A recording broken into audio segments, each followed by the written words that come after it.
నల్గొండ, వరంగల్, ఖమ్మం పట్టభద్రుల MLC counting ప్రక్రియ మొదలైంది. మొదటి ప్రాధాన్యత ఓట్ల లెక్కింపు ఈరోజు అర్ధరాత్రి వరకు కొనసాగే అవకాశం ఉంది. మొదటి ప్రాధాన్యతలో ఫలితం తేలకపోతే రెండో ప్రాధాన్యత ఓట్ల లెక్కింపును కొనసాగిస్తారు అధికారులు. ఇప్పటి వరకు లెక్కించిన ఓట్ల ప్రకారం కాంగ్రెస్ అభ్యర్థి తీన్మార్ మల్లన్న ముందంజలో ఉన్నారు.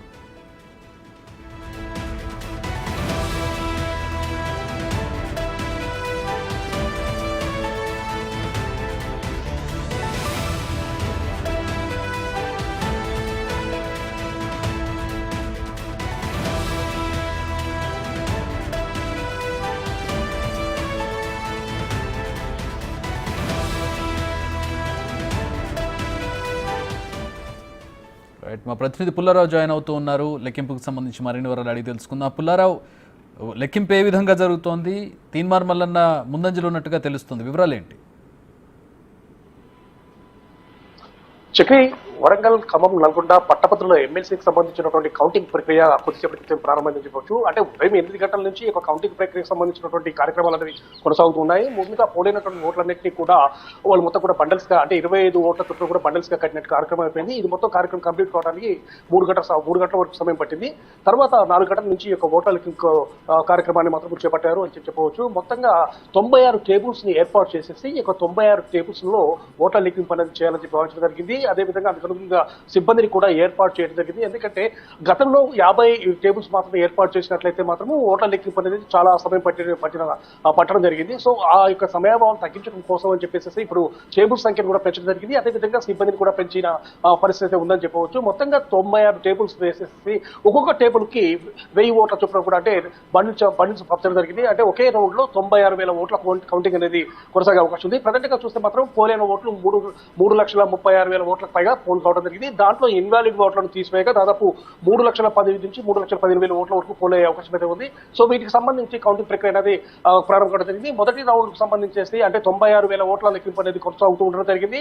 ఈ ప్రజెంట్ గా జరుగుతున్న యొక్క కౌంటింగ్ ప్రక్రియలో కాంగ్రెస్ పార్టీ అభ్యర్థిగా బరిలో నిలిచినటువంటి తీన్మార్ మల్లన్నకు పెద్ద సంఖ్యలో కూడా ఓట్లు పోలేట్లు తెలుస్తుంది. అదేవిధంగా బీఆర్ఎస్ పార్టీ అభ్యర్థిగా బరిలో నిలిచినటువంటి రాకేష్ రెడ్డికి కూడా తీన్మార్ మల్లన్నతో పోటీగా కూడా ఓట్లు నమోదవుతున్నట్టు కూడా మనకు ప్రస్తుతం ట్రెండ్ బట్టి కూడా మనకు తెలియవస్తుంది. కాకపోతే తీన్మార్ మల్లన్న మాత్రము మొదటి ప్రాధాన్యత ఓట్లలో మాత్రం ఆధిక్యత సాధించినట్లయితే, అంటే మొదటి ప్రాధాన్యత ఓట్లలో దాంతో వచ్చినటువంటి ఓట్ల కన్నా 50% ఓట్ల కన్నా ఒక ఓటు అదనంగా వచ్చినా కూడా అతను విజేతగా ప్రకటిస్తారు. సో ఆ విధంగా రాని పక్షంలో తప్పనిసరిగా కూడా రెండో ప్రాధాన్యత ఓట్లను లెక్కించాల్సినటువంటి అవసరం అయితే ఉండడం జరుగుతుంది. ప్రజెంట్ గా మాత్రం చూస్తే మాత్రం ట్రెండ్ బట్టి చూస్తే మాత్రం తీర్మానాలకు భారీగానే ఓట్లు పడుతున్నాయి. అదే సమయంలో రాకేష్ రెడ్డికి కూడా ఓట్లు నమోదవుతున్న పరిస్థితి అయితే ప్రజెంట్ గా కొంత పరిస్థితి కనబడుతుంది. ప్రజెంట్ గా మాత్రము 96 టేబుల్స్ లో మాత్రము మొదటి రౌండ్ లో లెక్కింపు అయితే కొనసాగుతూ ఉండడం జరిగింది. ఇది కంప్లీట్ అయిపోయిన తర్వాత మళ్ళీ రెండో ఓట్లు, అంటే దాదాపు 3,15,000 ఓట్లు పోలయ్యాయి. కాబట్టి 4 రౌండ్లలో ఈ యొక్క కౌంటింగ్ ప్రక్రియ అనేది జరిగే అవకాశం ఉందని చెప్పేసి కూడా ఆర్ఓ చెప్పినటువంటి పరిస్థితి అయితే దానికి అందుకనే సిబ్బందిని ఏర్పాటు చేశాము. అంటే మొదటి ప్రాధాన్యత ఓట్ల లెక్కింపు పూర్తి స్థాయి వరకు దాదాపు అర్ధరాత్రి అయ్యే అవకాశం ఉంది, అంటే 11, 12 అయ్యే అవకాశం ఉందని చెప్పి కూడా ఆర్ఓ చెప్పినటువంటి పరిస్థితి అయితే ఉంది. మొదటి ప్రాధాన్యత ఓట్లలో ఎవరికీ కూడా మెజార్టీ రాని పక్షంలో మాత్రం రెండో ప్రాధాన్యత ఓట్ల లెక్కింపు అనేది కొనసాగే అవకాశం ఉంది. సో రెండో ప్రాధాన్యత ఓట్ల లెక్కింపు కొనసాగితే మాత్రము మరింత లేట్ అయ్యే అవకాశం ఉంది. దాదాపు ఒక రోజు మొత్తం పైన కూడా పట్టే అవకాశం ఉంది. అంటే రేపు అంటే దాదాపు 48 అవర్స్ to 72 అవర్స్ వరకు కూడా పట్టే అవకాశం ఉందని చెప్పేసి కూడా ఆర్ఓ చెప్పినట్టు పరిస్థితి ఉంది. దానిలో భాగంగానే అందుకు తగ్గట్టుగా ఏర్పాటు చేశారు.